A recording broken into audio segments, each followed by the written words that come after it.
আপোনালোককতো কৈছোৱেই যিহেতু মই মামাহঁতৰ ঘৰত আছোঁ চ' এইকেইদিন ৰাতিপুৱা মোৰ মেকুৰীজনীৰ পৰা আৰম্ভ হৈছে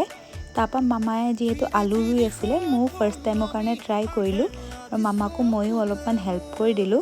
ব্ৰেকফাষ্ট খাই মামায়ে কালি চকলেট দিয়াটো খাই ল'লোঁ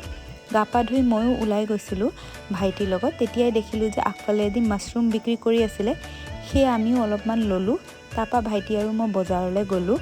ৰেকৰ্ড কৰা নহ'লে বাৰু বজাৰত আহি মেলি খালোঁ পেটিছ তাৰপৰা আকৌ লাঞ্চ কৰি আজি আমি গৈ আছিলোঁ পাপাহঁতৰ ঘৰলৈ যিহেতু মই আপোনালোকক কৈছোঁৱে মোৰ মাৰ ঘৰো ইয়াতে মোৰ দেউতাৰ ঘৰো ইয়াতে সেয়ে আমি লাঞ্চ কৰি সন্ধিয়াকৈ ওলাই গৈছিলোঁ যিহেতু ওচৰতে হয় গাঁওখন তাৰপৰা এয়া দেখিছে নহয় ককা বহি আছে মোৰ তাৰপৰা মানুহ মানে ওচৰৰে আমাৰ বৰ্তাহঁতৰ ঘৰলৈ গ'লোঁ আৰু আজি দিনটো মই ইমান চাহ খালোঁ এনেই চাহ নাখাওঁৱে ঘৰত ইয়াত বুলি চবতে খাইছোঁ আৰু আজিলৈ আহিছোঁ বাই